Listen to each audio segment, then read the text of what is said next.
Civil rights, fairness in law, protection from discrimination. Two of the world's greatest civil rights leaders are Ms. Rosa Parks and Dr. Martin Luther King Jr. On the 20th of January 2009, Martin Luther's dream became reality. Today, what about the hope and dreams of the Bahamian citizens? We are still deprived of our civil rights.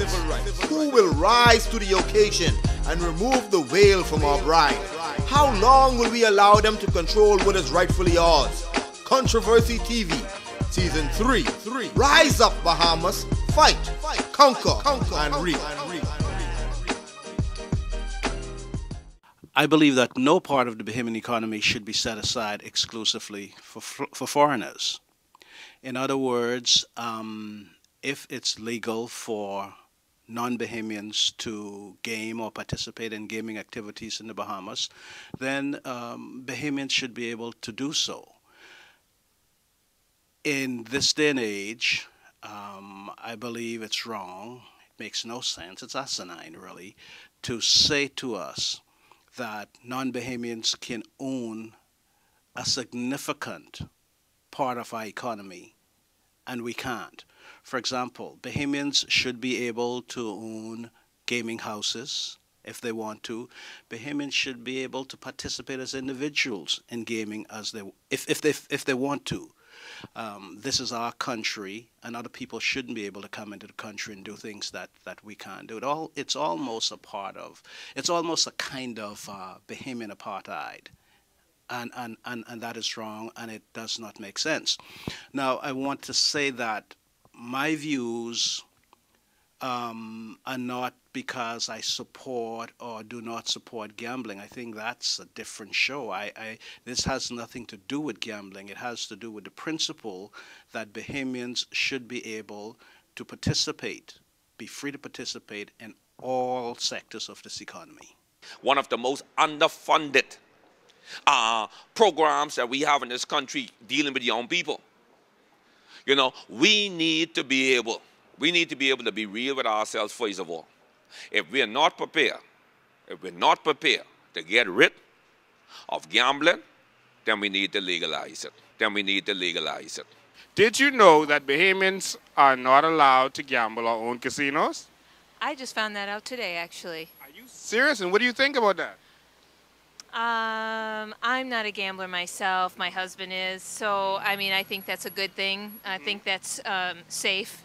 My husband is a little dangerous. So, I think that's great for the people here. But shouldn't you think that we should be able to own a casino if a foreigner could come in and own a casino in a free capitalist market? Yes, I do. I actually do. And then every individual would have their own choice whether to stay away or not. But for those who want to, I think they should have the opportunity. Okay, where are you from? I'm from Ohio, Columbus, Ohio. So they make potatoes in Ohio. That's what they do, right? We have Buckeyes. We're the Ohio State Buckeyes, but Ohio is mostly cornfields, very flat, and mostly corn. So how would... Oh, and he said good-looking women. How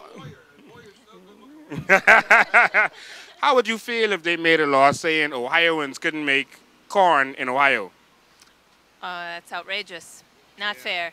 Yeah, so I think that's how we feel. Then I agree with you, sir. I think in this kind of free market, capitalist market, everybody should have the opportunity to participate, and those who don't want to, then that's their choice as well. Do you think that the gambling laws in this country should be changed? Yes, I think they should be changed to a certain extent, because if you can come in my house and eat steak, I supposed to be able to eat steak in my house too. That's a serious thing, you know. So I'll take a chance with $1 and hope I win and get $8 back. Ain't nobody can give me $800 for $1. So, that's a government ain't gonna do that. No. The government need money themselves to pay them police. Lord. So why they don't bring a lottery? Because they'll hurt some of their cronies. Some of their political cronies will get hurt if they bring in the lottery. So then they won't be able to get their money for conventions and different functions. You mean money under the table? Money over the table and under the table, man. Oh, yeah, because they don't hide no more. No, everybody knows who's going to pick up the money. Civil rights, fairness in law, protection from discrimination. Two of the world's greatest civil rights leaders are Ms. Rosa Parks and Dr. Martin Luther King Jr. On the 20th of January 2009, Martin Luther's dream became reality. Today, what about the hope and dreams of the Bahamian citizens? We are still deprived of our civil rights. Who will rise to the occasion and remove the veil from our bride? How long will we allow them to control what is rightfully ours? Controversy TV, Season 3. Rise up, Bahamas. Fight, conquer, and reap. We here in front of a place that is the building ground, the foundation of success. That's the College of the Bahamas, right across the road from it, and it is our backdrop today. And I am speaking with the master success artist in this country, the success expert, the success. Hold on, that's the wrong word. I'm sorry. Don't forget leadership. Hold on, I say success. No, not success. He's not good at success. He's good at success. All right? And leadership management. He is a life coach. So we're here to look at this gambling issue from a success standpoint and a leadership standpoint. We're here talking with Lester Cox. Right. Lester R. Cox. What do I stand for? Richard. We're here with Lester Dick. And everyone named Richard, you call him Dick, right? So they say. Lester Dick Cox. No, but that don't sound right, man. What's wrong with your name? They got two. Well, I don't use the R. They got to bleep two of your names when this come on TV. Oh, Lordy. Lester Dick Cox. Okay, let's go. Richard, all right? See, I keep it bad. I'm keeping bad company. You keep in successful company. Because everything we do is a success. I hear that. But on a more serious note, now that we got the ratings up and everyone watching, because I call your name, your real name, your controversial name. Tell me, this gambling issue, from a success standpoint, you know, how does the laws in this country stifle success, or does it? I think the Bahamas is one of the few countries in the world where it actively discriminates against its own citizens. And when you do that, it makes them feel second class in the land of their birth, and that cannot be good for success. Yeah, I could imagine. Can you imagine? You know, you have any kids, Lester? I have two. You have two kids. You know, Lester, you have two kids.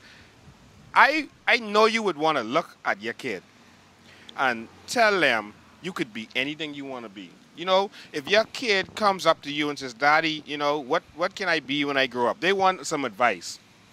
If they say they want to own a casino, will you shoot them down? No, man, that is, you know. And say, you got to be a foreign white man to own a casino? Right. That is really embarrassing, and we ought to fix that right away. In fact, Lincoln, you know what I believe?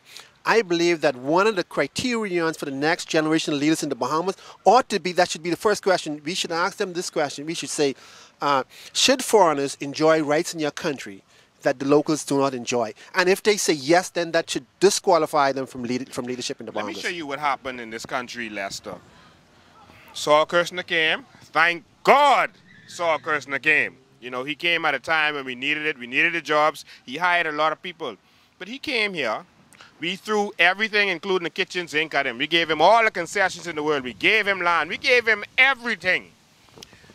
So he built his hotel and casino, and all we got was some jobs, you know, from it. He made billions of dollars per year, billions. And he took that money, and he took it to a competitor over there in Dubai. Someone says, oh, but that's way in the Middle East. The world is a small place. The world is flat. He took all of that money he made here in the Bahamas and took it to a competitor in Dubai and built a hotel there. And what is so surprising that when he went there, they ain't give him the concessions we give him. They ain't give him no concessions. And something that really, really caught my attention, when he went there, the government, Lester, said, okay, you could come and build your hotel, but you go own half, and we go own half. All gladly said, okay. Why didn't anyone in our government think? Do we have any negotiators in our government, Utah? Do we have any negotiators? How could a man come here and you just take of everything you could give to him? No one thought, all right, you could come, but the Bahamian people, not the government.